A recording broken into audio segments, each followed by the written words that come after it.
ಆತ್ಮೀಯ ಶ್ರೋತೃ ಬಾಂಧವರಿಗೆಲ್ಲ ನಮಸ್ಕಾರ. ಆಕಾಶವಾಣಿಯ ಅನನ್ಯ ಧ್ವನಿ ಇವರು, ನೆನಪಿಸಿಕೊಳ್ಳುವರು ಈಗಲೂ ಎಲ್ಲರೂ. ಕನ್ನಡಕ್ಕೆ ಕನ್ನಡಿ ಹರಿಸುವರು ಹೊನ್ನುಡಿ, ಆಕಾಶವಾಣಿಯಾಗಿ ನಿಮ್ಮ ಜೊತೆ ಇದ್ದವರು. ಕುಂದಗನ್ನಡದ ಕುವರಿ, ಅಂದಗನ್ನಡದ ತಿಜೋರಿ. ಉದ್ಘೋಷಣೆ ಎಂದರೆ ರಸಭಾವಗಳ ಪೋಷಣೆ, ಅರ್ಥಗ್ರಹಿಕೆಗೆ ಸುಂದರ ನುಡಿ ಸಂಯೋಜನೆ. ಬಾನುಲಿಯಲ್ಲಿ ಮೆರೆದ ದನಿ, ಕೇಳುಗರು ಮರೆಯಲಾರದ ದನಿ, ಅದೊಂದು ರಸಧ್ವನಿ. ಮೊದಲಿಗೆ ಈ ಧ್ವನಿ ತುಣುಕು ಆಲಿಸೋಣ. ಓ, ನೀ ಬಂದದ್ದು ಇದಕ್ಕ? ನಾನೆಲ್ಲೋ ನಮ್ ನೆನಪಾಯ್ತು, ಅದಕ್ಕೆ ಬಂದೆ ಅನ್ಕೊಂಡೆ. ನಿಧಿ ಸಿಕ್ಕಿತ್ತ, ದೊಡ್ಡ ನಿಧಿ. ತೋರಿಸ್ತೆ ಬಾ, ಕಂಡ್ಕೊ, ಕಂಡ್ಕೊ. ನಿನ್ನ ಅಜ್ಜ ದೇವ್ರ ಕೋಣೆ ಗೋಡಿ ಮೇಲೆ ಇಟ್ಟಿದ್ರು. ಯಾಕಿಟ್ರ ಅಂದ ಅವರಿಗೆ ಗೊತ್ತಿತ್ತು. ನಿಂಗೋಸ್ಕರ ಇಟ್ಟಿದ್ರ ಅಂದ ಅನ್ಸ್ರೆ ನೀ ತಕೊಂಡು ಹೋಗ್ ಮಗ. ಹೌದು, ಈ ಧ್ವನಿಗೆ ಲಕ್ಷಾಂತರ ಅಭಿಮಾನಿಗಳಿಗರು. ಹಿರಿಯ ಉದ್ಘೋಷಕಿಯಾಗಿ ನಿವೃತ್ತಿಯಾದವರು. ನಾಟಕ, ಸಂದರ್ಶನ, ಗಾಯನ, ಕಥಾಕೀರ್ತನ ಹೀಗೆ ಬಹು ಪ್ರತಿಭೆಗಳ ಸಂಗಮ.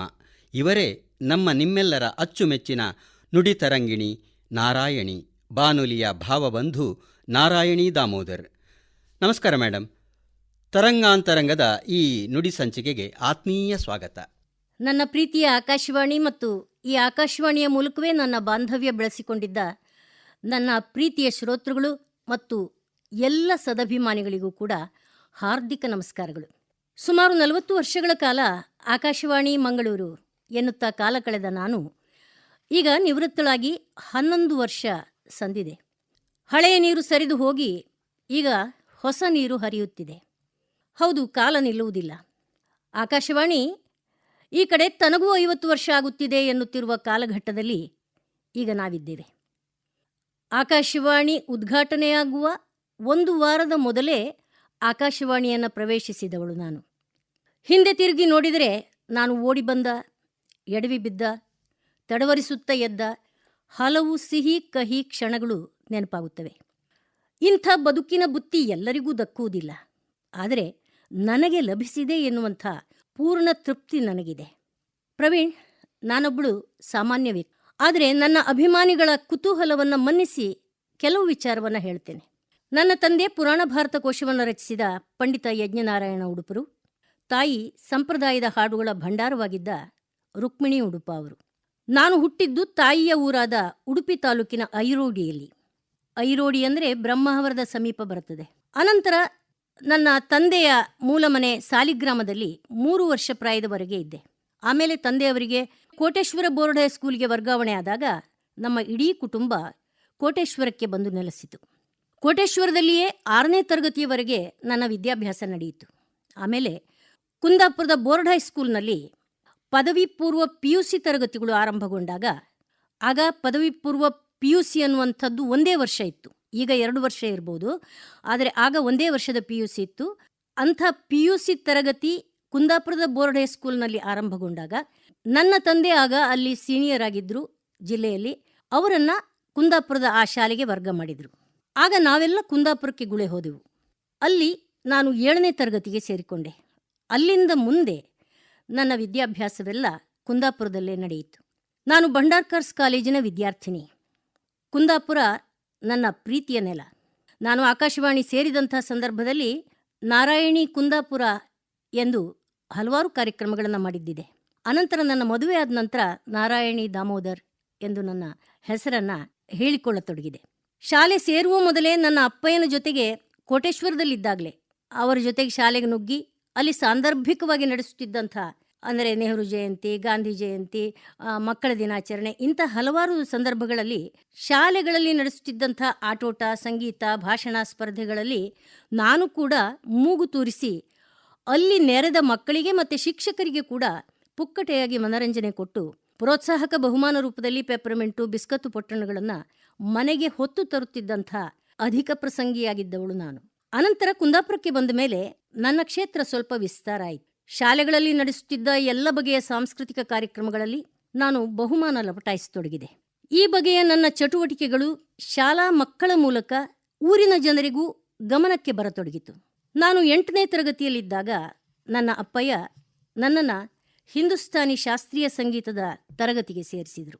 ನನ್ನ ಗುರು ದಿವಂಗತ ವಾಸುದೇವ ನಾಯಕ್ ಅವರು. ಆಗ ಕುಂದಾಪುರದಲ್ಲಿ ಸಂಗೀತ ಅಂತ ಒಂದು ಇದ್ರೆ 4 ಜನ ಹಾಡನ್ನು ಹಾಡ್ತಾ ಇದ್ರೆ ಅದಕ್ಕೆ ಕಾರಣ ಇವರೇ ವಾಸುದೇವ ನಾಯಕ್ ಅವರು. ಇನ್ನೊಬ್ಬ ಗುರು ಅಲ್ಲಿ ಇರಲಿಲ್ಲ. ಈ ವಾಸುದೇವ ನಾಯಕ್ ಅವರು ಹಾಕಿಕೊಟ್ಟಂಥ ಸಂಗೀತದ ಭದ್ರ ಬುನಾದಿಯ ಮೇಲೆಯೇ ಕೊನೆಯವರೆಗೂ ನನ್ನ ಸಂಗೀತದ ಕುಂಟು ಪಯಣ ಸಾಗಿದ್ದು ಮಾತ್ರ ಸತ್ಯ. ಆಗ ನಾನು 9ನೇ ತರಗತಿಯಲ್ಲಿದ್ದೆ. ಕುಂದಾಪುರದ ಜನಪ್ರಿಯ ನಾಟಕ ಸಂಸ್ಥೆ ರೂಪರಂಗದವರು ಸತ್ಯಹರಿಶ್ಚಂದ್ರ ಎನ್ನುವ ನಾಟಕವೊಂದನ್ನು ನಾಟಕ ಸ್ಪರ್ಧೆಗಾಗಿ ರೂಪಿಸುವಂತ ಸಿದ್ಧತೆಗೆ ತೊಡಗಿದ್ರು. ಅಲ್ಲಿ ಬರುವ ಪುಟ್ಟ ಬಾಲಕ ರೋಹಿತಾಶ್ವನ ಪಾತ್ರಕ್ಕಾಗಿ ಹುಡುಕಾಡುತ್ತಿದ್ದಂಥ ಆ ಸಂಸ್ಥೆಯವರಿಗೆ ನನ್ನ ಊರಿನಲ್ಲಿ ನಾನು ನಡೆಸುತ್ತಿದ್ದ ಅಧಿಕ ಪ್ರಸಂಗಗಳೆಲ್ಲ ಕಿವಿಗೆ ಬಿದ್ದು ನನ್ನ ತಂದೆಯವರನ್ನು ಭೇಟಿ ಮಾಡಿ, ನಿಮ್ಮ ಮಗಳನ್ನ ರೋಹಿತಾಶ್ವನ ಪಾತ್ರ ನಿರ್ವಹಿಸುವುದಕ್ಕೆ ನಮಗೆ ಕೊಡಿ ಅಂತ ಕೇಳ್ಕೊಂಡ್ರು. ಆದರೆ ಹೆಣ್ಣು ಮಕ್ಕಳಿಗೆ ನಾಟಕ ಅಭಿನಯ ವರ್ಜ್ಯ ಎನ್ನುವಂಥ ಸಿದ್ಧಾಂತ ಹೊಂದಿದ್ದ ನಮ್ಮ ತಂದೆ ಬಡಪೆಟ್ಟಿಗೆ ಒಪ್ಪಲಿಲ್ಲ. ಆಮೇಲೆ ಒತ್ತಡ ಹೆಚ್ಚಿದಾಗ ಈ ಕಡೆ ಕಲಾ ಮಾಧ್ಯಮವನ್ನ ಅತಿಶಯವಾಗಿ ಪ್ರೀತಿಸ್ತಾ ಇದ್ದಂಥ ನನ್ನ ಅಮ್ಮನ ಒತ್ತಡವೂ ಅಪ್ಪಯ್ಯನ ಮೇಲೆ ಬೀಳತೊಡಗಿದ ಮೇಲೆ ಒಲ್ಲದ ಮನಸ್ಸಿನಿಂದಲೇ ಅಪ್ಪಯ್ಯನ ಅನುಮತಿ ಸಿಕ್ಕಿತು. ಅನಂತರ ತಿಂಗಳುಗಟ್ಟಲೆ ರಾತ್ರಿ ಇಡೀ ನಾಟಕದ ತರಬೇತಿ ನಡೆಯಿತು. ಅಲ್ಲಿ ನನ್ನನ್ನು ತಿದ್ದಿ ತೀಡಿ ರೋಹಿತಾಶ್ವನನ್ನಾಗಿಸಿದವರು ನಿರ್ದೇಶಕರಾಗಿದ್ದ HN ನಕ್ಕತ್ತಯ್ಯ ಅವರು. 1969 ಡಿಸೆಂಬರ್ನಲ್ಲಿ ಮಂಗಳೂರಿನ ಡ್ಯಾನ್ಬಾಸ್ಕೋ ಹಾಲ್ನಲ್ಲಿ ಈ ಸತ್ಯ ಹರಿಶ್ಚಂದ್ರ ನಾಟಕದ ಪ್ರಥಮ ಪ್ರದರ್ಶನ ನಡೆದು ಉತ್ತಮ ಬಾಲನಟನೆ, ಉತ್ತಮ ಗಾಯನ ಪ್ರಶಸ್ತಿ ನನಗೆ ವೈಯಕ್ತಿಕವಾಗಿ ಬಂದರೆ, ಇಡೀ ನಾಟಕಕ್ಕೆ ಅತ್ಯುತ್ತಮ ನಾಟಕದ ಸಹಿತ ಹಲವಾರು ಬಹುಮಾನಗಳು ದಕ್ಕಿದವು.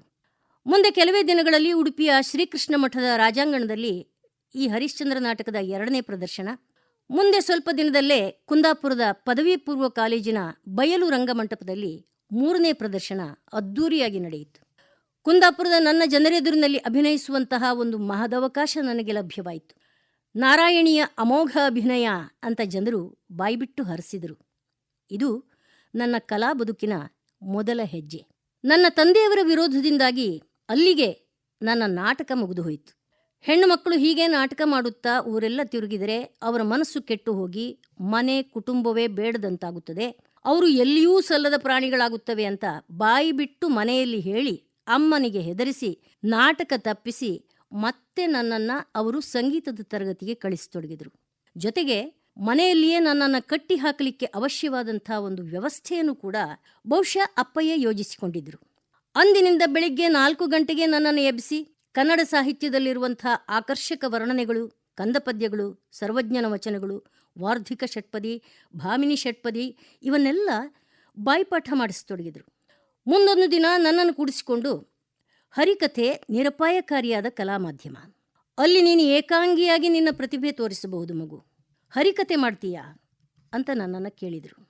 ನಾನು ಅಪ್ಪಯ್ಯ ಆಡಿಸಿದ ಬೊಂಬೆ ಅಷ್ಟೆ. ಅಪ್ಪಯ್ಯನ ಮಾತಿಗೆ ನಾನು ತಲೆ ಆಡಿಸಿದೆ. ಆ ಕೂಡಲೇ ಭಕ್ತ ಚಂದ್ರಹಾಸ ಎನ್ನುವ ಹರಿಕಥೆಯನ್ನು ತಾವೇ ಬರೆದು ಅಭ್ಯಾಸ ಮಾಡುವಂತೆ ನನ್ನನ್ನು ಪ್ರೋತ್ಸಾಹಿಸಿದರು. ಅಲ್ಲಿಂದ ಮುಂದೆ 1 ತಿಂಗಳಲ್ಲಿ ನಾನು ಚಂದ್ರಹಾಸ ಆಗಿಬಿಟ್ಟಿದ್ದೆ. ತಂದೆ ಸಿಟ್ಟು ಮಗನಿಗೆ ಅರ್ಥ ಆಗಲಿಲ್ಲ. ಅವನು ತಂದೆಯ ಕಾಗದವನ್ನು ತಂದು ಆತನ ಕೈಗಿತ್ತ.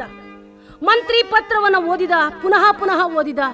ಇದು ನನ್ನ ಬರಹವೇ ಪರೀಕ್ಷಿಸಿದ.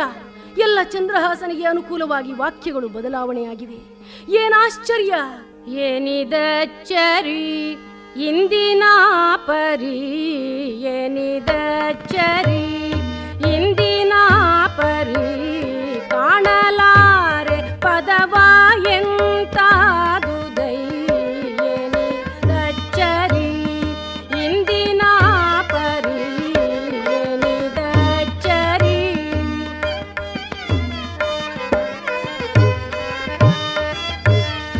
ವಿಧಿಕೃತವೋಹ ತನ್ನ ಮೋಸವೋಹ, ವಿಧಿಕೃತವೋಹ ತನ್ನ ಮೋಸವೋಹ, ಬರೆದಾತನ ಮರವೇಯೋ ಇದು, ಏನಿದಚ್ಚರಿ ಇಂದಿನ ಪರಿ, ಏನಿದಚ್ಚರಿ.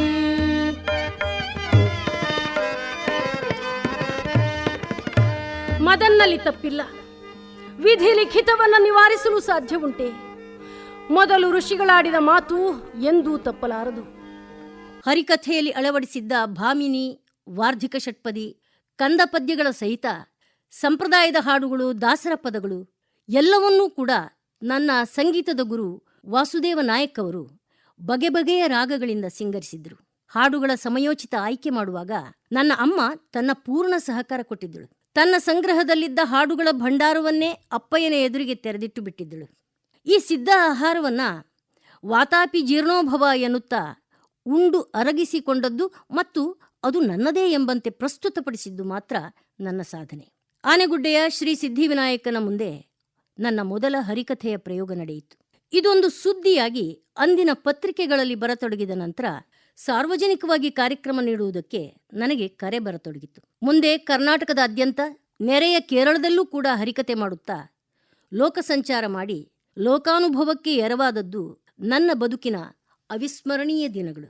ನನ್ನ ಇವಿಷ್ಟು ಪಾರುಪತ್ಯಗಳು ನಾನು ಆಕಾಶವಾಣಿಗೆ ಸೇರಿಕೊಳ್ಳುವುದಕ್ಕೆ ನಿಶ್ಚಯವಾಗಿ ತಮ್ಮ ಕೊಡುಗೆ ನೀಡಿದ್ದು ಮಾತ್ರ ಸತ್ಯ. ಶ್ರೀಮದ್ ರಮಾರಮಣ ಗೋವಿಂದ ಎನ್ನುತ್ತಿದ್ದ ನನ್ನ ಈ ಹಿನ್ನೆಲೆಯಿಂದಾಗಿ ನನಗೆ ಸುಲಭವಾಗಿ ಆಕಾಶವಾಣಿಯ ಪ್ರವೇಶ ದೊರೆಯಿತು. ಆಕಾಶವಾಣಿ ಸೇರಿಕೊಂಡ ನಂತರವೂ ನಾನು ಇಲ್ಲಿಯೂ ಕೂಡ ಅನೇಕ ಹರಿಕತೆಯನ್ನು ಪ್ರಸ್ತುತಪಡಿಸಿದ್ದೆ. ಭಕ್ತ ಸುಧಾಮ, ಭಕ್ತ ಕನಕದಾಸ, ಗಿರಿಜಾ ಕಲ್ಯಾಣ, ಅಕ್ಕ ಮಹಾದೇವಿ, ಬಲಿವಾಮನ, ಭಕ್ತೆ ಮೀರ ಮುಂತಾದ ಹರಿಕತೆಗಳು ಆಕಾಶವಾಣಿಯಿಂದ ಕೂಡ ಮೂಡಿ ಬಂದಿದ್ದವು. ವನಿತಾವಾಣಿಗಾಗಿ ಒಮ್ಮೆ ಸಾಂದರ್ಭಿಕವಾಗಿ ಕೇವಲ 15 ನಿಮಿಷದ ಕಿತ್ತೂರ ಚೆನ್ನಮ್ಮ ಎನ್ನುವಂಥ ಹರಿಕತೆಯನ್ನು ಕೂಡ ಮಾಡಿದ್ದೆ. ನನ್ನ ಆಕಾಶವಾಣಿಯ ಮೊದಲ ದಿನಗಳನ್ನು ನೆನಪಿಸಿಕೊಳ್ಳುವುದಾದರೆ 1976ರ ಮಧ್ಯಭಾಗ ಕರ್ನಾಟಕದ ಕರಾವಳಿಯ ಯುವಜನರಲ್ಲಿ ಸಂಚಲನ ಮೂಡಿಸಿದಂಥ ಅವಧಿ ಅದು. ಮಂಗಳೂರಿನಲ್ಲಿ ಆಕಾಶವಾಣಿ ಕೇಂದ್ರ ಆರಂಭ ಆಗುವ ಸುದ್ದಿಯ ಜೊತೆಗೆ ಉದ್ಘೋಷಕರ ಹುದ್ದೆಗಾಗಿ ಅರ್ಜಿಯನ್ನು ಆಹ್ವಾನಿಸಿದ್ರು. ಆಗ ತಾನೇ ಪದವಿ ಪರೀಕ್ಷೆಯಲ್ಲಿ ತೇರ್ಗಡೆಗೊಂಡು ಉದ್ಯೋಗ ಅರಸುತ್ತಿದ್ದ ನನಗೆ ಬಡವನೊಬ್ಬ ಕಡವರವನ್ನೆಡಹಿದಂತಹ ಅನುಭವ ಆಗಿತ್ತದು. ನಾನು ರಿಟರ್ನ್ ಟೆಸ್ಟ್, ಮೌಖಿಕ ಸಂದರ್ಶನ ಎದುರಿಸಿದೆ. ನೂರಾರು ಉದ್ಯೋಗಾಕಾಂಕ್ಷಿಗಳ ಮೇಲಾಟದಲ್ಲಿ ಅಂದು ನಾವು 3 ಮಾತ್ರ ಜಯಶಾಲಿಗಳಾದೆವು. ನಾನು, KT ಕೃಷ್ಣಕಾಂತ್ ಮತ್ತು ಜಯಶ್ರೀ ಶಾನ್ಭಾಗ್. 1970ರಿಂದ 1976ರವರೆಗೆ ಕಾಲೇಜು ಶಿಕ್ಷಣದ ಜೊತೆಗೆ ನನ್ನ ಸಾರ್ವಜನಿಕ ಹರಿಕತೆಯ ಯಾತ್ರೆ ನಡೆದು ಬಂದಿತ್ತು. ನಾನು ಕನ್ನಡ ಮೇಜರ್ ಆಯ್ಕೆ ಮಾಡಿಕೊಂಡು ಪದವಿ ಮುಗಿಸಿದ್ದು ಇದೇ ಕಾರಣಕ್ಕೆ. ವಿಜ್ಞಾನ ವಿಭಾಗಕ್ಕೆ ಸೇರಿಕೊಂಡ್ರೆ ನನ್ನ ಪೂರ್ತಿ ಸಮಯವನ್ನು ಅದಕ್ಕೆ ಮೀಸಲಿಡಬೇಕಿತ್ತು. ಆದ್ದರಿಂದ ಕನ್ನಡದ ಪರಿಸರದಲ್ಲೇ ಉಸಿರಾಡಿ ಬೆಳೆದಿದ್ದ ನಾನು ಹೆಚ್ಚು ಶ್ರಮ ಇಲ್ಲದೆ ಪದವಿ ಪಡೆಯುವಂಥ ಉದ್ದೇಶದಿಂದ ಕನ್ನಡವನ್ನೇ ಆಶ್ರಯಿಸಿಕೊಂಡು ಯಶಸ್ವಿಯೂ ಆದೆ. ಆ ಕಾಲದಲ್ಲಿ ಪದವೀಧರರಿಗೆ ಏನೋ ಒಂದು ಉದ್ಯೋಗ ಸಿಗುವುದು ಈಗಿನಷ್ಟು ಕಷ್ಟವೂ ಆಗಿರಲಿಲ್ಲ. ನನ್ನ ಅದೃಷ್ಟಕ್ಕೆ ಅದೇ ಹೊತ್ತಿನಲ್ಲಿ ಆಕಾಶವಾಣಿ ಬಂತು, ನನಗೆ ಆಶ್ರಯ ನೀಡಿತು. ಬೃಹತ್ ಶ್ರೋತೃಜಾಲದೊಂದಿಗೆ ಆಕಾಶವಾಣಿ ನನ್ನನ್ನು ಬೆಸೆಯಿತು. ನಾವು ಆರಂಭದ ದಿನಗಳಲ್ಲಿ ಆಕಾಶವಾಣಿಯಲ್ಲಿ ಪ್ರತಿ ವಾರ ನಡೆಸುತ್ತಿದ್ದಂಥ ಮಾತುಕತೆ ಕಾರ್ಯಕ್ರಮ, ವನಿತಾವಾಣಿ, ಪತ್ರೋತ್ತರ, ಬಾಲವೃಂದ ಮುಂತಾದ ಕಾರ್ಯಕ್ರಮಗಳಿಗಾಗಿ ನಾನು ಅಂದು ಸವೆಸುತ್ತಿದ್ದ ಸಮಯ, ಶ್ರಮ ನೆನಪಿಸಿಕೊಂಡ್ರೆ ಇದೆಲ್ಲ ಹೇಗೆ ಸಾಧ್ಯವಾಯಿತು ಅಂತ ನನಗೆ ಈಗ ಆಶ್ಚರ್ಯ ಆಗುತ್ತದೆ. ತಂತ್ರಜ್ಞಾನ ಈಗಿನಷ್ಟು ಸಮೃದ್ಧವಾಗಿಲ್ಲದ ಅಂದಿನ ದಿನಗಳಲ್ಲಿ ಎಡಿಟಿಂಗ್, ಡಬ್ಬಿಂಗ್ ಎಲ್ಲವೂ ಕೂಡ ಹನುಮಂತ ಸಂಜೀವಿನಿ ಪರ್ವತ ತಂದಂಥ ಅನುಭವ ಕೊಡುತ್ತಿದ್ದದ್ದು ಸುಳ್ಳಲ್ಲ. ಒಂದು ಬೆಳಿಗ್ಗೆ 5 ಗಂಟೆಗೆ ಆಕಾಶವಾಣಿ ಹೊಕ್ಕರೆ ರಾತ್ರಿ 11 ಗಂಟೆ 5 ನಿಮಿಷಕ್ಕೆ ಜೈ ಹಿಂದ್ ಎನ್ನುವವರೆಗೂ ಸ್ಟುಡಿಯೋದಲ್ಲಿಯೇ ಹೊಡಚಾಟ. ಅಂದು ಆಕಾಶವಾಣಿ ಇದ್ದ ಈ ಕದ್ರಿ ಹಿಲ್ಸ್ ಪ್ರದೇಶ ಇದೆಯಲ್ಲ, ಪೂರ್ಣ ನಿರ್ಜನವಾಗಿತ್ತು. ಆಕಾಶವಾಣಿಯ ಸರಿಯಾಗಿ ಎದುರುಗಡೆ ಒಂದು ಸಣ್ಣ ಗೂಡಂಗಡಿ ಇತ್ತು. ಅಲ್ಲಿ 10-12 ನೆಲಗಡಲೆ ಇರುವಂಥ ಸಣ್ಣ ಸಣ್ಣ ಪ್ಯಾಕೆಟ್ಗಳು, ಒಣ ಬ್ರೆಡ್ಡು, ಉಪ್ಪಿನಕಾಯಿಯ ಸಣ್ಣ ಪ್ಯಾಕೆಟು ಇವೆಲ್ಲ ಸಿಗ್ತಾ ಇತ್ತು. ಕೆಲವೊಮ್ಮೆ ನಿತ್ರಾಣಗೊಂಡಂಥ ಬಾಳೆಹಣ್ಣುಗಳು ಕೂಡ ಬೋನಸ್ ರೂಪದಲ್ಲಿ ಅಲ್ಲಿ ನೇತಾಡ್ತಾ ಇದ್ದದ್ದು ಇತ್ತು. ಒಂದು ಚಹಾ ಕಾಫಿ ಕುಡಿಯುವುದಕ್ಕೆ 10 ನಿಮಿಷ ನಡೆದು ಒಂದಷ್ಟು ದೂರದಲ್ಲಿದ್ದ ಸರ್ಕಿಟ್ ಹೌಸ್ಗೆ ಹೋಗಿ ಕೂತು ಆರ್ಡರ್ ಮಾಡಬೇಕಿತ್ತು. ನಾವು ಹೋದ ಮೇಲೆ ಅವನು ಒಲೆ ಮೇಲೆ ಪಾತ್ರ ಇಡುವುದು. ಅರ್ಧ ಗಂಟೆ ವ್ಯರ್ಥ ಮಾಡಬೇಕಾದ ಸ್ಥಿತಿ ಅದು. ಆಗ ಎಲ್ಲರೂ ನಾವು ಯುವಕ ಯುವತಿಯರೇ ಇದ್ದರು. ಹಸಿವಾಗ್ತಿತ್ತು ನಮಗೆ. ಅಂತೂ ಏನೋ ಒಂದಷ್ಟು ಹೊಟ್ಟೆಗೆ ಸುರ್ಕೊಂಡು ಸ್ಟುಡಿಯೋ ಒಳಗೆ ನಾವು ಸೇರಿಕೊಂಡ್ರೆ ಮತ್ತೊಮ್ಮೆ ಹಸಿವಾದಾಗಲೇ ಈ ಲೋಕಕ್ಕೆ ಬರುತ್ತಿದ್ದಂಥ ದಿನಗಳವು. ಹೊರಗೆ ಮಳೆಯೋ ಬಿಸಿಲೋ ಪ್ರಳಯವೋ ಅವೊಂದೂ ಕೂಡ ನಮ್ಮ ಗೋಷ್ಠಿಗೆ ಬರ್ತಾ ಇರಲಿಲ್ಲ. ಹೀಗೆ ಏಕಾಗ್ರತೆಯಿಂದ ನಾವು ನಿರ್ಮಿಸಿದ ದುಷ್ಯಂತ ನಾಟಕ, ಯುಗಾದಿ ಸಂದರ್ಭದಲ್ಲಿ ಪ್ರಸಾರವಾದ ವಿಭವ ಸಂಧಿ ಎನ್ನುವಂಥ ಸಂಗೀತ ರೂಪಕ, ನಾನೇ ಹಾಡಿದಂಥ ಭಾವಗೀತೆಗಳು, ಭಕ್ತಿಗೀತೆಗಳು, ಕೊನೆಯ ದಿನಗಳಲ್ಲಿ ಮೂಡಿಬಂದಂಥ ಒಂದಾನೊಂದು ಕಾಲದಲ್ಲಿ ಎನ್ನುವ ಮಕ್ಕಳ ಕಥೆಗಳು ಒಂದೆರಡಲ್ಲ, ಇವೆಲ್ಲವೂ ಹಾರಿ ಹೋಗಿ ಗಾಳಿಯಲ್ಲಿ ಸೇರಿಕೊಂಡು ಅದೃಷ್ಟವಶಾತ್ ಕೆಲವನ್ನ ನಮ್ಮ ಕೇಳುಗರು ಈಗಲೂ ನೆನಪಿಸಿಕೊಳ್ಳುತ್ತಾರೆ ಅನ್ನುವುದೇ ಸೋಜಿಗದ ವಿಷಯ. ಒಂದಷ್ಟು ವರ್ಷ ಯಕ್ಷಗಾನ ವಿಭಾಗದ ನಿರ್ವಹಣೆ ನನ್ನ ಪಾಲಿಗೆ ಬಂದಿತ್ತು.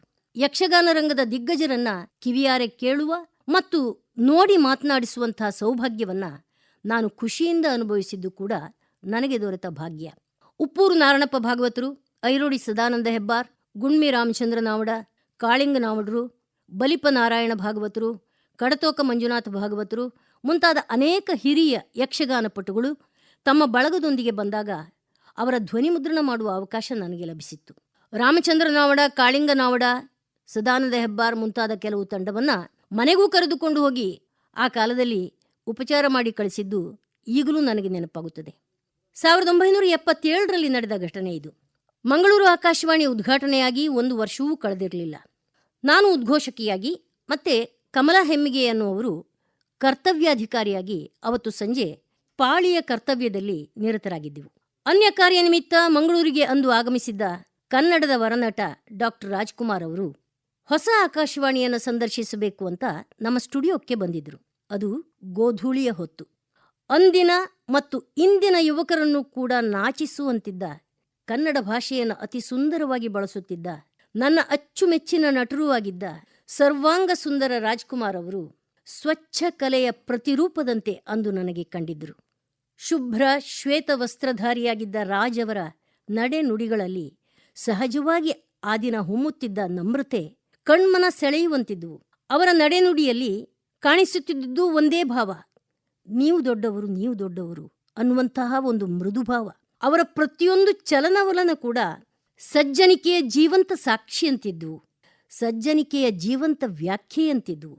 ಆಕಾಶವಾಣಿಯ ಎಲ್ಲ ಸ್ಟುಡಿಯೋಗಳ ಒಳಹೊರಗೆಲ್ಲ ಓಡಾಡಿದ್ದ ರಾಜ್ಕುಮಾರ್ ಅವರು ಅವತ್ತು ಅದೇನು ಇದೇನು ಇದೇನು ಅಂತ ಕೇಳಿ ತಿಳಿಯುತ್ತಿದ್ದುದನ್ನು ಕಂಡಿದ್ದ ನನಗೆ ಬಾಲಚಂದ್ರನನ್ನು ನೋಡಿ ವಿಸ್ಮಯಗೊಳ್ಳುವ ಮಗುವಿನಂತೆ ಅಂದು ಅವರು ಕಂಡಿದ್ದರು. ಆ ಹೊತ್ತಿನಲ್ಲಿ ಕರ್ತವ್ಯದಲ್ಲಿದ್ದ 8-10 ಜನರಿಗೆ ರೋಮಾಂಚನದ ಅನುಭವ ಕೊಟ್ಟ ಕ್ಷಣ ಅದು. ಅಂದು ನಮ್ಮ ಸ್ಟುಡಿಯೋ ಅಟೆಂಡೆಂಟ್ ಆಗಿದ್ದ ಶಂಕರ ಅನ್ನುವರು ಆಗ ಮುಜುಗರ ಪಟ್ಟುಕೊಳ್ಳುತ್ತಾ ರಾಜ್ಕುಮಾರ್ ಅವರ ಸಮೀಪ ಹೋಗಿ ನಿಂತರು. ರಾಜ್ಕುಮಾರ್ ಅವರು ಆತ್ಮೀಯತೆಯಿಂದ ಅವರ ಬೆನ್ನು ಚಪ್ಪರಿಸಿದಾಗ ಧೈರ್ಯ ತಂದುಕೊಂಡ ಶಂಕರ್ ಅವರು ರಾಜ್ಕುಮಾರ್ ಜೊತೆ ಮಾತಾಡತೊಡಗಿದ್ರು. ಉತ್ತರ ಕರ್ನಾಟಕದಲ್ಲಿ ಯಾವುದೋ ನಾಟಕದಲ್ಲಿ ಭಾಗವಹಿಸುವುದಕ್ಕೆ ರಾಜ್ಕುಮಾರ್ ಹೋಗಿದ್ದಾಗ ದಿನವೂ ಒಂದು ಹೊಳೆಯ ಸಮೀಪದಲ್ಲಿ ವ್ಯಾಯಾಮ ಮಾಡಿ ಅನಂತರ ಸ್ನಾನ ಮಾಡ್ತಾ ಇದ್ದದ್ದು. ಆಗ ದಡದಲ್ಲಿ ಕುಳಿತು ಅವರು ಕಳಿಚಿಟ್ಟ ಬಟ್ಟೆಗಳನ್ನು ತಾನು ಕಾಯುತ್ತಿದ್ದುದು, ಇದನ್ನೆಲ್ಲ ಮುಗ್ಧವಾಗಿ ಶಂಕರ್ ಹೇಳಿಕೊಂಡಾಗ ರಾಜ್ ಅವರು ಓಹೋ ಅಂತ ಆ ಹಳೆಯದನ್ನೆಲ್ಲ ನೆನಪಿಸಿಕೊಳ್ಳುವುದಕ್ಕೆ ಯತ್ನಿಸುತ್ತಾ ತುಂಟ ನಗು ಹೊಮ್ಮಿಸಿದ್ರು. ನಮ್ಮ ಶಂಕರ್ಗೆ ಏನೋ ಯುದ್ಧ ಗೆದ್ದ ಹೆಮ್ಮೆ. ನನಗಂತೂ ಇದೊಂದು ಮರೆಯಲಾಗದ ದಿನ. ತಿಟ್ಟೆ ಕೃಷ್ಣಯ್ಯಂಗಾರ್, ಲಕ್ಷ್ಮೀಶಂಕರ್, ರಾಧಾ ಜಯಲಕ್ಷ್ಮಿ, ಲಾಲ್ಗುಡಿ, ಟಿ.ಆರ್. ಮಹಾಲಿಂಗಂ, ಗಂಗೂಬಾಯಿ ಹಾನ್ಗಲ್, ಪರ್ವೀನ್ ಸುಲ್ತಾನ, ಬಾಲಮುರಳಿ ಕೃಷ್ಣ ಮುಂತಾದ ಅನೇಕ ಶಾಸ್ತ್ರೀಯ ವಿದ್ವಾಂಸರನ್ನ ಸ್ವತಃ ನೋಡುತ್ತಾ ಕೇಳುವ ಅಗಣಿತ ಭಾಗ್ಯವನ್ನು ನನಗೆ ದಯಪಾಲಿಸಿದ್ದು ಆಕಾಶವಾಣಿ. ಹಾಗೆ ನೋಡಿದರೆ ನಾವೆಲ್ಲರೂ ನೌಕರರು ದೊಡ್ಡ ಸುವಾಸಿತ ಸುಮಗಳನ್ನು ಜೋಡಿಸಿದ, ಸುಂದರವಾದ ಹೂವುಗಳನ್ನು ಜೋಡಿಸಿದ ದಾರಗಳು ಅಷ್ಟೇ ಅನ್ನುವುದು ನನ್ನ ವಿನೀತ ಅನಿಸಿಕೆ. ಆದ್ದರಿಂದ ಯಾವತ್ತೂ ಸಂಸ್ಥೆ ದೊಡ್ಡದು, ಸಂಸ್ಥೆ ಉಳಿದರೆ ನಾವು. ಆಕಾಶವಾಣಿ ಕಟ್ಟಡವೇ ಆಕಾಶವಾಣಿ ಅಲ್ಲ, ಅದು ನಿರ್ಜೀವ. ಆಕಾಶವಾಣಿ ಗರ್ಭಗುಡಿಯ ಒಳಗೆ ರೂಪುಗೊಳ್ಳುವ ಬಗೆ ಬಗೆಯ ಸ್ವಾದಿಷ್ಟ ಕಾರ್ಯಕ್ರಮಗಳು, ಜನರೊಂದಿಗೆ ಸ್ಥಾಪಿಸಲಾಗುವ ಅವಿನಾ ಸಂಬಂಧ, ಭಾರತೀಯ ಸಂಸ್ಕೃತಿಯನ್ನು ಎತ್ತಿ ಹಿಡಿಯುವ ಆಕಾಶವಾಣಿಯ ಮೂಲ ಸಿದ್ಧಾಂತಕ್ಕೆ ಬದ್ಧತೆ, ಕೂಡಿ ದುಡಿಯುವ ನಿಷ್ಠೆ, ವಿನಮ್ರತೆಯುಳ್ಳ ಸಜ್ಜನಿಕೆ, ಇವೇ ಮುಂತಾದ ಗುಣಧಾರಕ ಪಡೆಗಳು ಆಕಾಶವಾಣಿಯ ಆಂತರಿಕ ಶಕ್ತಿಯಾದಾಗ ಆಗ ಅಲ್ಲಿ ಆಕಾಶವಾಣಿ ಉಸಿರಾಡುತ್ತದೆ. ಒಳಿತು ಎಲ್ಲಿಂದಲೇ ಬಂದರೂ ಹೃತ್ಪೂರ್ವಕವಾಗಿ ಸ್ವೀಕರಿಸುವ ಸುಭಗತನವನ್ನು ಬೆಳೆಸಿಕೊಳ್ಳುವುದು ಅನಿವಾರ್ಯ. ಸಂಸ್ಥೆ ಇರುವಷ್ಟೇ ಸಮಯ ಅಲ್ಲಿನ ಯಾವುದೇ ವ್ಯಕ್ತಿಗಳಿಗೆ ಮಾನ್ಯತೆ ಇರುತ್ತದೆ ಎನ್ನುವುದು ಯಾರಿಗೂ ಗೊತ್ತಿಲ್ಲದ ವಿಷಯ ಅಲ್ಲ. ಆದ್ದರಿಂದ ಸಂಸ್ಥೆಯನ್ನು ಗಟ್ಟಿಗೊಳಿಸುವುದಕ್ಕೆ ಟೊಂಕ ಕಟ್ಟುವುದು ಅಗತ್ಯ ಅನ್ನಿಸುತ್ತದೆ. ನಮ್ಮ ನಂತರ ನಮ್ಮ ಮಕ್ಕಳಿಗೆ, ಆಮೇಲೆ ಮೊಮ್ಮಕ್ಕಳಿಗೆ ಎಲ್ಲರಿಗೂ ಮನೆ ಆಸ್ತಿ ಮಾಡಿಟ್ಟು ಹೋಗುವ ಅಭ್ಯಾಸ ಇರುವ ನಮಗೆ ನಮ್ಮ ನಂತರ ನಮ್ಮ ಮಕ್ಕಳಿಗೂ ಒಂದು ಸುಭದ್ರ ಚಂದದ ಆಕಾಶವಾಣಿ ಸಿಗಬೇಕು ಎನ್ನುವ ಅಭಿಲಾಷೆ ಕೂಡ ಇರಬೇಕು. ಉದ್ಘೋಷಕಿಯಾಗಿ ನನ್ನ ಅನುಭವವನ್ನು ಹೇಳುವುದಾದರೆ ನಾನು ಅಂದುಕೊಳ್ಳುತ್ತೇನೆ, ಅನೌನ್ಸರ್ ಹುದ್ದೆ ಅಂದರೆ ಪರಿಪೂರ್ಣ ವ್ಯಕ್ತಿತ್ವದ ಒಂದು ಸಂಕೇತ. ಒಬ್ಬ ಸಿತಾರ್ ವಾದಕ ಸಿತಾರ್ ನುಡಿಸುತ್ತಾನೆ, ಒಬ್ಬ ಹಾಡುಗಾರ ಹಾಡುತ್ತಾನೆ, ಒಬ್ಬ ಭಾಷಣಕಾರ ಮಾತನಾಡ್ತಾನೆ, ಹೀಗೆ ಇವೆಲ್ಲವೂ ಒಂದೊಂದು ವಿಷಯದಲ್ಲಿ ಇರುವ ಪರಿಣತಿ. ಆದರೆ ಅನೌನ್ಸರ್ ಹುದ್ದೆ ಹಾಗಲ್ಲ. ಪರಿಪೂರ್ಣ ಅನೌನ್ಸರ್ ಆಗುವುದಕ್ಕೆ ಸಾಹಿತ್ಯ, ಸಂಗೀತ, ಅಭಿನಯ, ಸಮಯ ಪ್ರಜ್ಞೆ, ಪ್ರತ್ಯುತ್ಪನ್ನಮತಿ, ಧ್ವನಿಯ ಏರಿಳಿತ, ಹೀಗೆ ವೇದ, ವಿಜ್ಞಾನ, ಕಲೆ, ಯುದ್ಧತಂತ್ರ, ಜೀವನ ಕೌಶಲ್ಯ ಮುಂತಾದ 64 ವಿದ್ಯೆಗಳಿದ್ದರೂ ಕೂಡ ಸಾಕಾಗದಂಥ ಒಂದು ಉದ್ಯೋಗ ಈ ಅನೌನ್ಸರ್ ಹುದ್ದೆ. ಯಾವುದೇ ಎಡಿಟಿಂಗ್, ಡಬ್ಬಿಂಗ್ ಸೌಲಭ್ಯ ಇಲ್ಲದೆ ನೇರವಾಗಿ ಅಭಿಮಾನಿಗಳ ಮನೆಯ ಚಾವಡಿಗೆ ನುಗ್ಗಿ ಮಾತನಾಡಬೇಕಾದಂಥ ಸ್ಥಿತಿ ಅದು. ಅಲ್ಲಿ ಯಾವುದೇ ಸಣ್ಣ ಎಡವಟ್ಟಿಗೂ ಕೂಡ ಅವಕಾಶ ಇರುವುದಿಲ್ಲ. ಅಷ್ಟು ಸ್ವಚ್ಛ, ಅಷ್ಟು ನಿಖರ, ಅಷ್ಟು ಸಮಂಜಸ, ಅಷ್ಟು ಆತ್ಮೀಯವಾಗಿ ನೇರ ಪ್ರಸಾರದಲ್ಲಿ ಕೂಡ ಮಾತನಾಡುವ ನಿತ್ಯದ ಅಗ್ನಿ ಪರೀಕ್ಷೆ ಅದು. ಗಂಟಲಿನಿಂದ ಶಬ್ದ ಹೊರಡಿಸುವ ಎಲ್ಲರೂ ಅನೌನ್ಸರ್ ಆಗಲಾರರು ಮತ್ತು ಆಗಬಾರದು. ಆಕಾಶವಾಣಿಗೆ ಅನೌನ್ಸರ್ಗಳು ಮುಖ ಇದ್ದಂತೆ.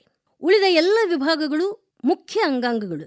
ಈ ಎಲ್ಲವೂ ಕೂಡ ಪರಸ್ಪರ ಸಹಕರಿಸುತ್ತಾ ಕಾರ್ಯನಿರ್ವಹಿಸಿದಾಗ ಆಗ ಮಾತ್ರ ಇಡೀ ದೇಹಕ್ಕೆ ಕ್ಷೇಮ.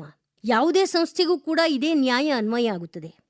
ನಿರೂಪಣೆ ಅಂದರೆ ಬರೇ ಓದುವುದಲ್ಲ, ನಿಖರ ಸ್ವರಭಾರ, ಆತ್ಮೀಯ ಭಾವಪೂರ್ಣತೆಯಿಂದ ಮಾತನಾಡ್ತಾ ದಿನವೂ ಹೊಸತನ್ನು ನೀಡುವ ಉತ್ಸುಕತೆ ಇದ್ದಾಗ ಮಾತ್ರವೇ ಉದ್ಘೋಷಕರು ಜನಪ್ರಿಯರಾಗಬಹುದು. ಶಬ್ದಗಳ ಪುನರುಕ್ತಿ ಆಗದಂತೆ ಮಾತಿಗೆ ನಾವೀನ್ಯ ಸಿಂಪಡಿಸುವ ಕಲೆ ಅನೌನ್ಸರ್ಗಳನ್ನು ಬೇಗನೆ ಎತ್ತರಕ್ಕೆ ಏರಿಸಬಲ್ಲವು. ಈ ಸಾಧನೆ ಹೆಚ್ಚು ಹೆಚ್ಚು ಶ್ರಮವನ್ನು ಅಪೇಕ್ಷಿಸುತ್ತದೆ. ರಾತ್ರಿ ಬೆಳಗಾಗುವುದರೊಳಗೆ ಯಾವ ಸಾಧನೆಯೂ ಅಸಾಧ್ಯ. ಆದ್ದರಿಂದ ತಾಳ್ಮೆಯ ತಪಸ್ಸು ಯಾವುದೇ ಕಲೆಯನ್ನು ವಶಪಡಿಸಿಕೊಳ್ಳುವುದಕ್ಕೆ ಅವಶ್ಯ ಆಗುತ್ತದೆ. ಇಂದಿನ ಕನ್ನಡ ಶಿಕ್ಷಣವೇ ಕಳಪೆ ಸ್ಥಿತಿಗೆ ತಲುಪಿರುವಾಗ ಇಂತಹ ಅರ್ಹತೆಯನ್ನು ಅಪೇಕ್ಷಿಸುವುದು ಸಾಧ್ಯವೇ? ನನಗೆ ಗೊತ್ತಿಲ್ಲ. ನಾನು ನೀಡಿದ ಕಾರ್ಯಕ್ರಮಗಳನ್ನು ನನ್ನ ಕೇಳುಗರು ಮೆಚ್ಚಿದ್ದು ಬಹುಪಾಲು. ಒಮ್ಮೊಮ್ಮೆ ನನಗೆ ಸಲಹೆ ಸೂಚನೆ ನೀಡಿದ್ದೂ ಇದೆ. ಇವೆಲ್ಲವನ್ನೂ ಕೂಡ ದೇವರ ಪ್ರಸಾದದಂತೆ ಸ್ವೀಕರಿಸಿ ನಾನು ಕಣ್ಣಿಗೊತ್ತಿಕೊಂಡಿದ್ದೇನೆ. ಕೇಳುಗರ ಪತ್ರಗಳ ರಾಶಿ ಇನ್ನೂ ನನ್ನ ಬಳಿ ಜೋಪಾನವಾಗಿವೆ. ಕಚೇರಿಯ ಹಲವಾರು ಹಿಂದೆಳೆತಗಳು, ದೈನಂದಿನ ಉದ್ಘೋಷಣೆಯ ಮೂಲ ಕರ್ತವ್ಯಗಳ ಜೊತೆಗೆ ನಾನು ಅಂದು ಆಡಿದ ಆಟಗಳು ಒಂದೆರಡಲ್ಲ. ಇವೆಲ್ಲವೂ ಕೂಡ ಸಿಹಿ ಬುತ್ತಿಗಳಾಗಿ ಇವತ್ತು ನನ್ನೊಂದಿಗಿವೆ. ನನ್ನ ನಿವೃತ್ತ ಬದುಕಿಗೆ ಅದೇ ಆಸರೆ. ನನ್ನ ಯಾವುದೇ ಯಶಸ್ಸಿಗೆ ನನ್ನ ಆಕಾಶವಾಣಿಯೇ ಕಾರಣ. ನನ್ನ ಯಾವತ್ತೂ ದೋಷಗಳಿದ್ದರೆ ಅದಕ್ಕೆ ವೈಯಕ್ತಿಕವಾಗಿ ನಾನೇ ಹೊಣೆ ಎಂದು ನಂಬಿದವಳು ನಾನು. ದೊರೆತುದ ಪ್ರಸಾದವೆಂದುಣ್ಣುವ ಮನೋಭಾವ ನನ್ನಲ್ಲಿದೆ. ಅದು ನನಗೆ ಹೆತ್ತವರು ನೀಡಿದ ಸಂಸ್ಕಾರ. ನಿವೃತ್ತಿಯಾಗಿ 11 ವರ್ಷಗಳ ನಂತರವೂ ಸಾರ್ವಜನಿಕವಾಗಿ ಅತಿ ಕಡಿಮೆ ಕಾಣಿಸಿಕೊಂಡರೂ ಇನ್ನೂ ನನ್ನನ್ನು ನಾರಾಯಣಿ ಎಂದು ಗುರುತಿಸಿದ ಕೂಡಲೇ ಮೆಚ್ಚುಗೆಯಿಂದ ಕಣ್ಣರಳಿಸುವ ಜನರನ್ನು ಕಂಡಾಗಲೆಲ್ಲ ನನ್ನ ಕಣ್ಣು ಮಂಜಾಗುತ್ತದೆ. ತಕ್ಷಣವೇ ನಾನು ಆಕಾಶವಾಣಿಗೆ ಮನಸಾರೆ ನಮಿಸುತ್ತೇನೆ, ಕೃಷ್ಣಾರ್ಪಣ ಎನ್ನುತ್ತೇನೆ. ನನ್ನ ಕೇಳುಗರಿಗೆ ಹೇಳುವುದೇನೆಂದರೆ, ನಾನಳಿದ ಮೇಲೆನ್ನ ಮರೆಯುವೆಯ ನೀನು, ನಿನ್ನ ಹೃದಯವು ಪರರ ವಶವಾಗದೇನು, ಮರೆತು ಬಿಡು ಮರೆತು ಬಿಡು ನೀ ಮರೆತರೇನು, ನಾ ಮರೆಯೇ ನಾನಿನ್ನ ಮರೆಯೇ, ನಾನಳಿದ ಮೇಲೆನ್ನ ಮರೆಯುವೆಯ ನೀನು. ನಾನಂತೂ ಮರೆಯುವುದಿಲ್ಲ. ಇದು ನನ್ನ ಕೇಳುಗರಿಗೆ ನನ್ನ ಭರವಸೆ. ನಾನು ಎಂದಿಗೂ ನನ್ನ ಕೇಳುಗರನ್ನು ಮರೆಯಲಾರೆ ಅನ್ನುವುದು ನನ್ನ ವಿಶ್ವಾಸ ಮತ್ತು ಭರವಸೆ ಕೂಡ. ಇರಲಿ, ಮುಂದಕ್ಕೆ ಹೋಗುವ. ಆಕಾಶವಾಣಿ ಹೊಕ್ಕ ಆರಂಭದಲ್ಲಿ ರೇಡಿಯೋ ಕೇಳಿ ಮಾತ್ರ ಗೊತ್ತಿದ್ದ ನನಗೆ ಆ ಪೆಟ್ಟಿಗೆ ಹಿಂದೆ ಏನೇನೆಲ್ಲ ತಕಧಿಮಿಗಳಿವೆ ಅನ್ನೋದನ್ನು ಅರ್ಥ ಮಾಡಿಕೊಳ್ಳುವುದಕ್ಕೆ ವರ್ಷಗಳೇ ಹಿಡಿದವು. ಯಾವುದೇ ಹೊಸ ಪರಿಸರದಲ್ಲಿ, ಅದು ಶಾಲೆ ಇರಲಿ, ಹಾಸ್ಟೆಲ್ ಇರಲಿ, ಉದ್ಯೋಗ ಇರಲಿ, ಎಲ್ಲ ಕಡೆಯೂ ಕೂಡ ಅದರದರದ್ದೇ ಆದಂಥ ಒಂದು ಆರಂಭಿಕ ಹಿಂಸೆ ಅಂತಾರಲ್ಲ, ಅದು ಇದ್ದೇ ಇರುತ್ತದೆ. ಹೊಸ ವಿಷಯಕ್ಕೆ, ಹೊಸ ಶಿಸ್ತಿಗೆ ಹೊಂದಿಕೊಳ್ಳುವಾಗ ನಮ್ಮ ಮನಸ್ಸು ಮಾಡುವ ಹಠ ಅದು. ಆದರೆ ನನ್ನ ಉದ್ಘೋಷಕ ವೃತ್ತಿಯ ಬಗ್ಗೆ ನನಗಿದ್ದ ಅಪಾರ ಪ್ರೀತಿಯಿಂದಾಗಿ ನಾನು ನನ್ನ ಮನಸ್ಸನ್ನು ಆರಂಭದಲ್ಲಿ ರಾಜಿ ಮಾಡಿಸುವಲ್ಲಿ ಬಹಳ ಬೇಗ ಯಶಸ್ವಿಯಾಗಿದ್ದೆ. ಆಕಾಶವಾಣಿ ಅಂದರೆ ಅದು ವಾಣಿಯ ಮಾಟ. ಆಕಾಶವಾಣಿಗೆ ಚಂದದ ಧ್ವನಿ ಮತ್ತು ಮಾತೇ ಬೆನ್ನೆಲುಬು. ಶುದ್ಧ, ಮಧುರ ಮತ್ತು ಸ್ಫುಟವಾದ ಮಾತುಗಾರಿಕೆಯಿಂದಲೇ ಕಟ್ಟಲ್ಪಟ್ಟ ಮಹಲು ಇದು. ಹಿಂದಿರುಗಿ ನೋಡಿದರೆ ಅತಿರಥ ಮಹಾರಥರು ಆಕಾಶವಾಣಿ ವ್ಯವಸ್ಥೆಯ ಭದ್ರ ಬುನಾದಿ ನಿರ್ಮಿಸಿ ಹೋದದ್ದು ನಮಗೆ ಕಾಣುತ್ತದೆ. ಸುಮಾರು 40 ವರ್ಷಗಳ ಕಾಲ ನಾನು ಕೂಡ ಈ ಮಹಲನ್ನು ಸಿಂಗರಿಸಲು ಯತ್ನಿಸಿದ್ದೆ ಎನ್ನುವುದು ನನಗೆ ದೊರೆತ ಭಾಗ್ಯ ಅಂತ ನಾನು ಅಂದುಕೊಂಡಿದ್ದೇನೆ. ಈಗ ತನ್ನ 50 ವರ್ಷದ ಸಿಹಿ ಸಂಧಿಯನ್ನು ದಾಟತೊಡಗಿರುವ ಮಂಗಳೂರು ಆಕಾಶವಾಣಿಯಲ್ಲಿ ಒಟ್ಟಾರೆಯಾಗಿ ಆಕಾಶವಾಣಿಯ ಗತವೈಭವ ಮರುಕಳಿಸುವಂತಾಗಬೇಕು. ಯಾವುದೇ ಸಂಸ್ಥೆಗೆ 50 ವರ್ಷ ಅಂತಂದರೆ ಅದಿನ್ನೂ ಯೌವನಾವಸ್ಥೆಯಂತೆ ಅಂದುಕೊಳ್ಬಹುದು. ಆ ದೃಷ್ಟಿಯಿಂದ ಮಂಗಳೂರು ಆಕಾಶವಾಣಿ ಇನ್ನೂ 100 ವರ್ಷ ಬದುಕಿ ಬಾಳುವಂಥ ಒಂದು ಸಂಸ್ಥೆ. ಮುಂಬರುವ ವರ್ಷಗಳಲ್ಲಿ ಆಕಾಶವಾಣಿಯ ಸಾಂಸ್ಕೃತಿಕ ಶ್ರೀಮಂತಿಕೆ ಇನ್ನೂ ಹೆಚ್ಚಾಗಬೇಕು. ಅದಕ್ಕಾಗಿ ಮೈ ಮುರಿದು ದುಡಿಯುವ ಇಚ್ಛೆ ಉಳ್ಳ ನೌಕರರು ಹೆಚ್ಚಾಗಬೇಕು. ಭಾಷಾ ಶುದ್ಧಿಯ ಕಡೆಗೆ ಹೆಚ್ಚು ಗಮನ ಹರಿಸುವಂತಾಗಬೇಕು. ಸ್ಥಳೀಯ ಕಾರ್ಯಕ್ರಮಗಳ ಸಂಖ್ಯೆ ಕೂಡ ಹೆಚ್ಚಬೇಕು. ನನ್ನ ಸಂಸ್ಥೆ ನನ್ನ ಹೆಮ್ಮೆ ಎನ್ನುವಂಥ ಭಾವದಲ್ಲಿ ಎಲ್ಲರೂ ಒಟ್ಟಾಗಿ ದುಡಿದು ಸಂಸ್ಥೆಯ ಕೀರ್ತಿ ಹೆಚ್ಚಿಸುವ ನೌಕರ ವರ್ಗದ ಬಲದಿಂದ ಮಂಗಳೂರು ಆಕಾಶವಾಣಿ ಇನ್ನೂ ಜನಪ್ರಿಯವಾಗಲಿ ಅನ್ನುವುದು ನನ್ನ ನಿರೀಕ್ಷೆ ಮತ್ತು ಭರವಸೆ ಕೂಡ. ಈಗ 50 ವರ್ಷಗಳನ್ನು ಪೂರೈಸುತ್ತಿರುವ ಆಕಾಶವಾಣಿಯಲ್ಲಿ ಬರುವ ದಿನಗಳಲ್ಲಿ ಹೆಚ್ಚು ಜನಪ್ರಿಯ ಕಾರ್ಯಕ್ರಮಗಳು ಮೂಡಿಬಂದು ಶ್ರೋತೃ ಬಾನುಲಿ ಸಂಬಂಧ ಇನ್ನಷ್ಟು ಗಟ್ಟಿಯಾಗಬೇಕು ಎಂದು ನನಗೆ ಆಗಾಗ ಅನಿಸುತ್ತದೆ. ನನ್ನ ಸಹೋದ್ಯೋಗಿಗಳು ಯಾರೂ ಇವತ್ತು ಇಲ್ಲಿಲ್ಲ, ಎಲ್ಲರೂ ನಿವೃತ್ತರು. ಹೊಸ ಪಡೆ ಬಂದಿದೆ, ಕಾರ್ಯನಿರ್ವಹಿಸುತ್ತಿದೆ. ಬದುಕು ನಡೆಯಬೇಕಾದ್ದು ಹೀಗೆ ಅಲ್ಲವೇ? Show must go on. ನಾನು ಒಳ್ಳೆಯ ಕೆಲಸಗಾರ್ತಿ ಇದ್ದರೂ ಇರಬಹುದು, ಆದರೆ ಒಳ್ಳೆಯ ಶಿಕ್ಷಕಿಯಂತೂ ಅಲ್ಲ, ಅದು ನನಗೆ ಗೊತ್ತಿದೆ. ಆದರೆ ನನ್ನ ಕಾರ್ಯಶೈಲಿಯನ್ನು ನೋಡಿಯೇ ನಾವು ಕಲಿತಿದ್ದೇವೆ ಎನ್ನುವ ಕೆಲವರು ಆಕಾಶವಾಣಿಯಲ್ಲಿ ಈಗಲೂ ಇದ್ದಾರೆ. ಅವರಿಗೆಲ್ಲರಿಗೂ ನಾನು ಆಭಾರಿ. ಹೌದು, ಆಡದೆ ಉಳಿದ ಮಾತುಗಳು ತುಂಬ ಇವೆ, ಅದು ಸಹಜ. ಈ ಬದುಕಲ್ಲಿ ಯಾವುದೂ ಮುಗಿಯುವುದಿಲ್ಲ, ಮುಗಿಸಲಾಗದ ಧಾರಾವಾಹಿ ಇದು. ಆದ್ದರಿಂದ ಇಷ್ಟು ಸಾಕು. ಪ್ರೀತಿ ವಿಶ್ವಾಸ ತುಂಬಿಕೊಂಡು ಅದನ್ನೇ ಹಂಚುತ್ತಾ ಬದುಕೋಣ. ನನ್ನ ಪ್ರೀತಿಯ ಆಕಾಶವಾಣಿಯ 50ರ ಸಂಭ್ರಮದಲ್ಲಿ ಭಾಗಿಯಾಗುವ ಒಂದು ಸಂದರ್ಭ ಒದಗಿಸಿದ ಮಂಗಳೂರು ಆಕಾಶವಾಣಿಯ ಅಧಿಕಾರಿ ವರ್ಗಕ್ಕೆ, ನನ್ನ ಎಲ್ಲ ಆಕಾಶ ಬಂಧುಗಳಿಗೆ ನಾನು ಕೃತಜ್ಞಳು. ನಮಸ್ಕಾರ. ಬಾನ್ನೊಡಿ ಸ್ವರೂಪಿಣಿ ನಾರಾಯಣಿ, ಆಕಾಶವಾಣಿಯ ಅಂತರ್ವಾಣಿ ನಾರಾಯಣಿ, ಮಾತಿನಲ್ಲೇ ಮನ ತುಂಬುವ ನಾರಾಯಣಿ. ಮೇಡಮ್, ಮತ್ತೊಮ್ಮೆ ಸ್ಟುಡಿಯೋಗೆ ಆಗಮಿಸಿ ತರಂಗಾಂತರಂಗಕ್ಕೆ ಅಂತರಂಗವನ್ನು ತೆರೆದಿಟ್ಟ ನಿಮಗೆ, ಈ ಸಮಯವನ್ನು ಅಮೂಲ್ಯಗೊಳಿಸಿದ ಆತ್ಮೀಯತೆಗೆ ಎಲ್ಲ ಕೇಳುಗರ ಪರವಾಗಿ, ಆಕಾಶವಾಣಿಯ ಪರವಾಗಿ ಕೃತಜ್ಞತೆ, ಧನ್ಯವಾದ.